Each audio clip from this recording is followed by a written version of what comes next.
Hi అండి. అందరికీ నమస్కారం. Welcome to my channel. ఈ వీడియోలో ప్రభుత్వ ఉద్యోగులకు మరో 2 ఏళ్ల వరకు పదవి విరమణను వయసును పెంచనున్నారా? సో, దీనికి సంబంధించినటువంటి తాజా సమాచారాన్ని వీడియోలో తెలుసుకుందాము. వీడియో అయితే ఎక్కడ గాని స్కిప్ చేయకుండా ఎండ్ వరకు చూసేయండి. అప్పుడే ఇన్ఫర్మేషన్ పూర్తిగా అర్థమవుతుంది. అలాగే వీడియో చూస్తున్న ప్రతి ఒక్కరు వీడియోకైతే లైక్ చేయండి ఫ్రెండ్స్. ఈ వీడియోని తోటి ఉద్యోగ మిత్రులతో అయితే షేర్ చేయండి.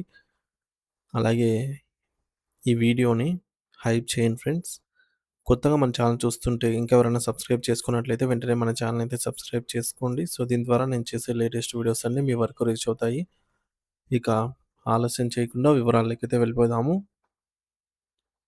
ఫ్రెండ్స్, ఇక విషయానికొచ్చినట్టయితే భారతదేశంలో ప్రభుత్వ ఉద్యోగుల సర్వీసు నిబంధనలో అత్యంత కీలకమైన మరియు సున్నితమైన అంశం వారి పదవీ విరమణ వయస్సు. ప్రస్తుతం 2026లో 6వ సంవత్సరంలో ఈ విషయంపై దేశవ్యాప్తంగా మళ్ళీ ఒక పెను సంచలనం మరియు పెద్ద ఎత్తున చర్చ మొదలైంది. ఎందుకంటే ఇది లక్షలాది మంది ఉద్యోగుల భవిష్యత్తును మరియు కోట్లాది మంది నిరుద్యోగుల ఆశలను ప్రభావితం చేసే అంశం.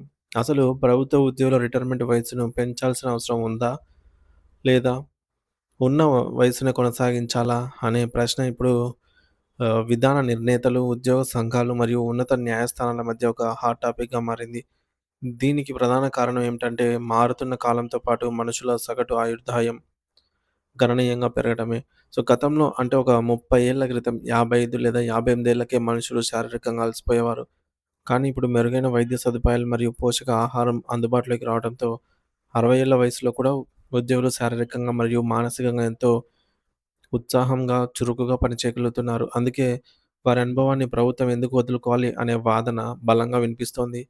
మరోవైపు ప్రభుత్వాలపై రోజురోజుకు పెరుగుతున్న పెన్షన్ భారం కూడా ఈ చర్చకు ప్రధాన ఆజ్యంగా మారుతోంది. ఒక ప్రభుత్వ ఉద్యోగి ఎంతకాలం సర్వీస్‌లో కొనసాగితే ప్రభుత్వం అంత ఆలస్యంగా వారికి పెన్షన్ మరియు ఇతర రిటైర్మెంట్ బెనిఫిట్స్ చెల్లించాల్సి ఉంటుంది. ఇది ప్రభుత్వ ఖజానాకు తాత్కాలికంగా ఒక రకమైన ఊరటనిస్తుంది. ఎందుకంటే ఒకేసారి వేల మంది రిటైర్ అయితే వారికి చెల్లించాల్సిన కోట్లాది రూపాయల గ్రాట్యుటీ మరియు కమ్యుటేషన్ నిధులు ప్రభుత్వం దగ్గర సిద్ధంగా ఉండకపోవచ్చు. ప్రస్తుతం మన దేశంలోని వివిధ రాష్ట్రాల్లో రిటైర్మెంట్ వయస్సు 58 నుండి 61 సంవత్సరాల మధ్య రకరకాలుగా ఉంది. అయితే సమీప భవిష్యత్తులో ఈ వయస్సును 62 లేదా 64 ఏళ్లకు సవరించే అవకాశం ఉందని అనేక రాష్ట్ర ప్రభుత్వాల నుండి వస్తున్న సంకేతాలు స్పష్టంగా సూచిస్తున్నాయి. ముఖ్యంగా ఆంధ్రప్రదేశ్ రాష్ట్రానికి సంబంధించి ఈ విషయంలో ఒక కీలకమైన పరిణామం చోటు చేసుకుంది. ఒక కేసు విచారణ సందర్భంగా రాష్ట్ర హైకోర్టు అత్యంత కీలకమైన తీర్పును వెలువరించింది. రిటైర్మెంట్ వయస్సును 60 నుండి 62 ఏళ్లకు పెంచాలా వద్దా అనేది పూర్తిగా ప్రభుత్వ విధాన నిర్ణయం అని, ఇందులో న్యాయస్థానాలు జోక్యం చేసుకోవాల్సిన అవసరం లేదని కోర్టు కుండబద్దలు కొట్టినట్లు స్పష్టం చేసింది. అంటే పదవీ విరమణ వయసు పెంపును ఉద్యోగులు ఒక హక్కుగా కోరలేరని, ప్రభుత్వం తన ఆర్థిక స్థితిగతులు, పరిపాలన అవసరాలు మరియు రాష్ట్ర బడ్జెట్ సామర్థ్యాన్ని బట్టి మాత్రమే ఈ నిర్ణయం తీసుకోవచ్చని దీని అర్థం. మరి దీనివల్ల వయసు పెంపు నిర్ణయం ఇప్పుడు పూర్తిగా రాజకీయ నాయకత్వం చేతుల్లోకైతే వెళ్ళింది. ఇక పొరుగు రాష్ట్రమైనటువంటి తెలంగాణలో కూడా ఈ అంశంపై భిన్నమైన మరియు ఆసక్తికరమైన చర్చలే నడుస్తున్నాయి. అక్కడ అధికారంలో ఉన్న ప్రభుత్వం పెన్షనర్ల కోసం వెచ్చించేటటువంటి భారీ వ్యయాన్ని నియంత్రించే ఉద్దేశంతో ఉన్నట్లు సమాచారం. ఉద్యోగుల పదవీ విరమణ వయస్సును ప్రస్తుతం ఉన్న 61 ఏళ్ల నుంచి ఏకంగా 64 ఏళ్లకు పెంచే ఆలోచనలో ప్రభుత్వం ఉన్నట్టు రాజకీయ వర్గాల్లో వార్తలు బలంగా వినిపిస్తున్నాయి. సాధారణంగా ఒక రిటైర్డ్ ఉద్యోగి అయిన వెంటనే ప్రభుత్వం వారికి భారీ మొత్తంలో గ్రాట్యుటీ, కమ్యుటేషన్ మరియు లీవ్ ఎన్‌క్యాష్‌మెంట్ వంటి ప్రయోజనాలను ఒకేసారి చెల్లించాల్సి ఉంటుంది. వయసును మరో 3 సంవత్సరాలు పెంచడం ద్వారా ఈ భారీ చెల్లింపులను ప్రభుత్వం మరో 3, 4 ఏళ్ల వాయిదా వేయవచ్చు. ఇది రాష్ట్ర ఆర్థిక పరిస్థితిని తాత్కాలికంగా చక్కదిద్దడానికి మరియు నిధులను ఇతర అభివృద్ధి పథకాలకు మళ్లించడానికి ఒక మార్గంగా అయితే ప్రభుత్వం భావిస్తోంది. అయితే దీనిపై ఇంకా ఎటువంటి అధికారిక ప్రకటన వెలువడలేదు. మరియు ప్రభుత్వం అన్ని సామాజిక కోణాల్లో దీనిపై అధ్యయనం చేస్తోంది. జాతీయ స్థాయిలో చూస్తే కేంద్ర ప్రభుత్వ ఉద్యోగుల రిటైర్మెంట్ వయస్సును కూడా సవరించాలి అనే ప్రతిపాదనలు మేధావుల నుండి మరియు కొన్ని కమిటీల నుండి వస్తున్నాయి. ప్రస్తుతం కేంద్రంలో ప్రామాణిక రిటైర్మెంట్ వయస్సు 60 ఏళ్లుగా ఉంది.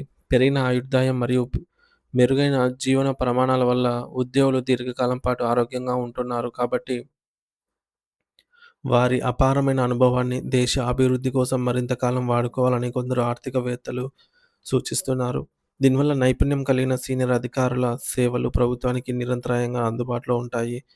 ముఖ్యంగా సాంకేతిక రంగం, రక్షణ మరియు వైద్య రంగాల్లో అనుభవజ్ఞులైన నిపుణుల కొరత ఎక్కువగా ఉన్నందున వారిని సర్వీస్‌లో కొనసాగించటం వల్ల పరిపాలనలో నాణ్యత మరియు వేగం పెరుగుతుందని కేంద్రం కూడా యోచిస్తోంది. కానీ ఈ నాణేనికి మరోవైపు అత్యంత ప్రమాదకరమైన కోణం కూడా ఉంది. అదే దేశాన్ని వేధిస్తున్న నిరుద్యోగ సమస్య. రిటైర్మెంట్ వయసును పెంచుకుంటూ పోతే కొత్తగా ఉద్యోగాల కోసం కోచింగ్ సెంటర్లలో రాత్రింబవళ్లు శ్రమిస్తున్న యువతకు అవకాశాలు భారీగా తగ్గే ప్రమాదం ఉందని సామాజిక విశ్లేషకులు మరియు నిరుద్యోగ సంఘాలు హెచ్చరిస్తున్నాయి. ఒక సీనియర్ ఉద్యోగి పదవీ విరమణ చేస్తేనే ఆ స్థానంలో ఒక కొత్త ఖాళీ ఏర్పడుతుంది. మరి అప్పుడే ప్రభుత్వం కొత్త నోటిఫికేషన్ విడుదల చేయడానికి అవకాశం ఉంటుంది. రిటైర్మెంట్ వయస్సును 62 లేదా 64 ఏళ్లకు పెంచితే రాబోయే 2 లేదా 3 ఏళ్ల పాటు ఎటువంటి కొత్త రిక్రూట్‌మెంట్ ఉండదు. ఇది నిరుద్యోగ యువతలో తీవ్ర అసంతృప్తిని మరియు ఆందోళనను నింపుతుంది.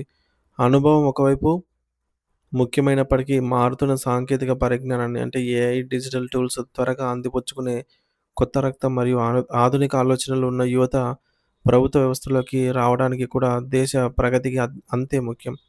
సో, చివరగా చెప్పాలంటే పదవీ విరమణ వయసు పెంపనేది కేవలం ఒక వ్యక్తిగత విషయం కాదు.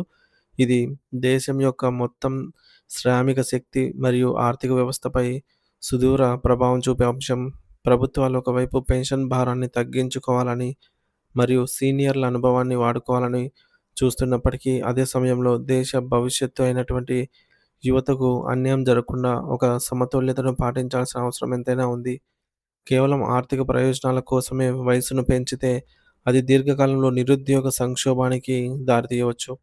రాబోయే నెలల్లో కేంద్ర మరియు రాష్ట్ర ప్రభుత్వాలు తీసుకునే ఈ కీలక నిర్ణయాలు లక్షలాది మంది ప్రస్తుత ఉద్యోగుల జీతభత్యాలను మరియు కోట్లాది మంది నిరుద్యోగ యువత జీవిత కలలను నిర్ణయించబోతున్నాయి.